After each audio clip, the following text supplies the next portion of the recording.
One of the biggest revelations from Bob Woodward's new book on the Trump administration is this bone-chilling story. Trump wanted to assassinate Syrian President Bashar al-Assad. In April 2017, the U.S. launched a cruise missile strike against Syrian regime airbase, the first intentional U.S. strike on Bashar al-Assad's forces since the Syrian war began in 2011. The strike was in direct response to a chemical weapon attack on the rebel-held town of Khan Shaykhun that killed at least 85 civilians. But Woodward reports that Trump wanted the strikes to be a lot more punitive. Let's fucking kill him. Let's go in. Let's kill the fucking lot of them, Trump told Secretary of Defense Jim Mattis, referring to Assad and his forces. After hanging up with Trump, according to Woodward, the Secretary,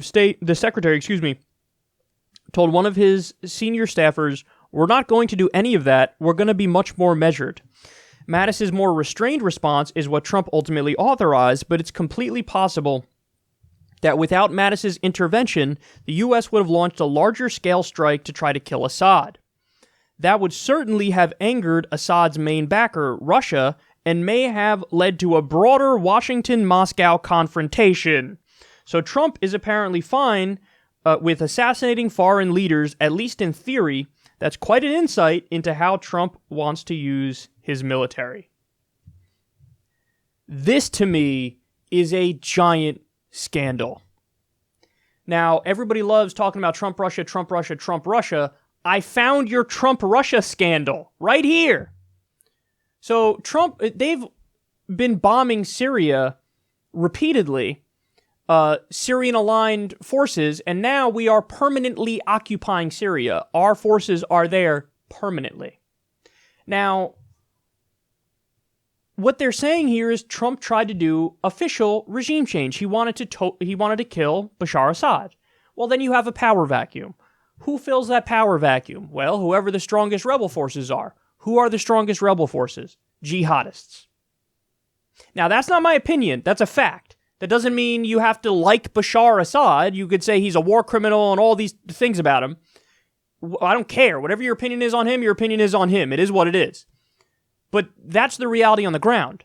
That the FSA, the Free Syrian Army, the so-called moderate rebels, they're nearly non-existent at this point, and the strongest rebel forces are jihadists.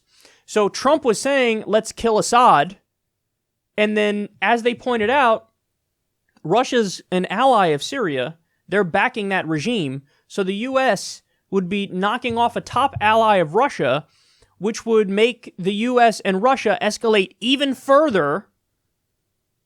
And people are cool with Donald Trump, who's a fucking thin-skinned buffoon, authoritarian maniac with a short fuse, who they said originally shouldn't have his finger on the red button because he's not a serious person, but they would be fine with him escalating with another nuclear-armed power, Russia. No, see, that's your real Russia scandal. Holy shit, Donald Trump is the commander-in-chief in charge of the most powerful military that's ever been in the world, ever, and he might just casually get us into a fucking war with Russia. He might I accidentally escalated to World War III by knocking off their top ally who they've invested a tremendous amount of money and resources in backing. This is the real Russia scandal. God damn it, man. It annoys me so much how people, I swear to God, it must be something in human nature where people somehow default to the worst arguments for their position. As opposed to, actually talking about the substance and why, to be against Trump is actually right. It's like they find the worst arguments to go against Trump. Well, here's a good argument to go against him. He's exactly what you thought he was. He is the thin-skinned maniac. He is the kind of guy who watches a fucking minute-and-a-half report on TV and goes, all right, let's go do regime change now. That's insanity. That's fucking insanity. And by the way, for the guy who screams fake news every 8 seconds, he sure was quick to go, I guess all the reports are correct, now let's go attack. And the ironic thing is, this would have been an instance where you could have screamed fake news. Why do I say that? Not because, it was literally faked, but because they're 100%, and this is a matter of record, this isn't conjecture, there wasn't even an investigation into what happened with the chemical attack. So we don't even know if it really was Assad who did the chemical attack. but there was a chemical attack, and then they're like, okay, let's go kill Assad. What? As the fucking investigators were going to investigate. That's when we did the airstrike, before they did the investigation. So, here was an instance where you could have screamed fake news, because the arguments coming from Western media, it was, oh, well, there was an attack, and then obviously we blame Assad, and now we need to go take action. No, the implication of the attack that you just added onto it, it would be fair to scream fake news at that. It's fake news. Wait for an investigation. What the fuck is wrong with you people?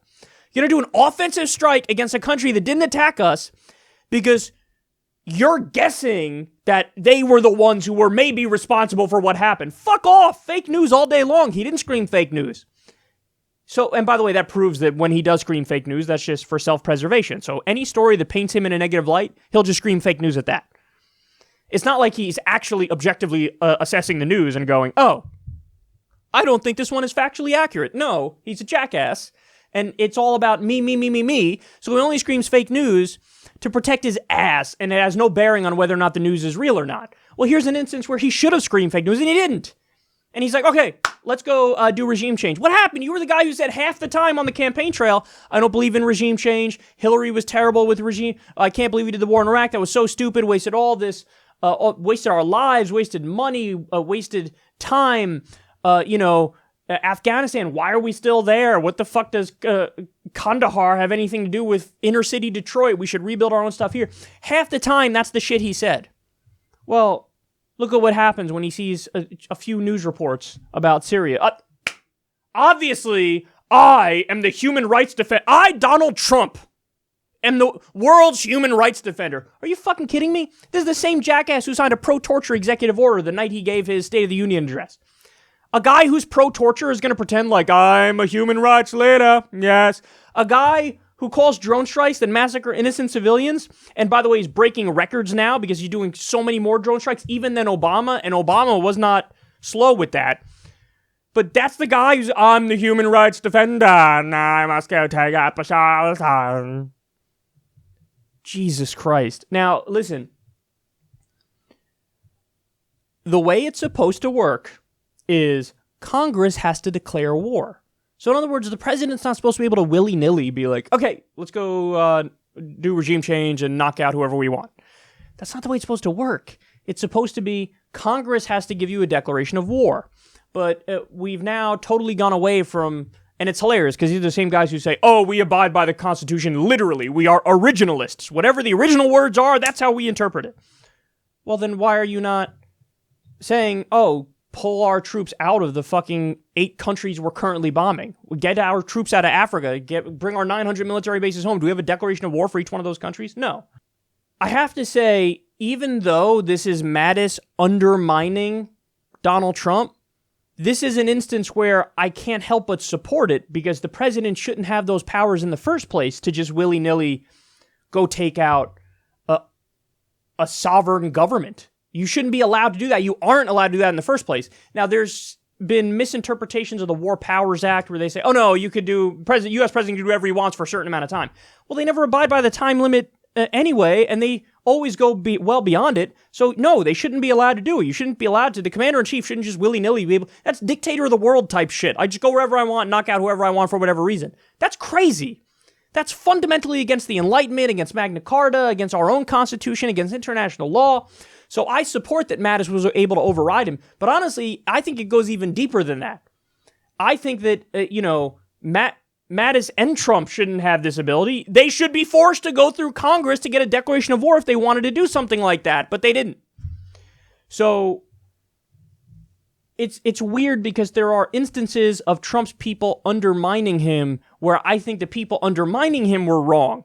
Like when it came to the trade deals. And Trump was like, okay, seriously, I'm going to pull out an NAFTA. And they were like, yeah, okay. And they just took the paper off his desk and made it so he didn't sign it. So there are instances where the people trying to override him are wrong, but then there are instances where they're correct. This is an instance where they're correct. But either way, what a mess we're in.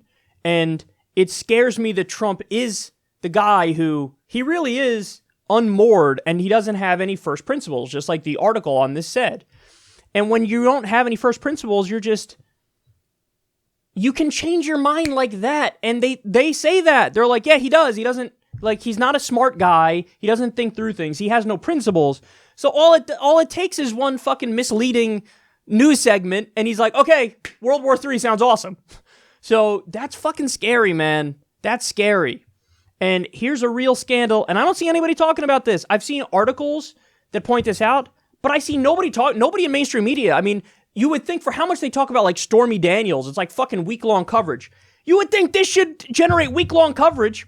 Donald fucking Trump was like, yeah, just regime change. Go, do it, kill him, kill the fucker, kill them all. That's a huge story. It's a huge story, and it's not being treated like that.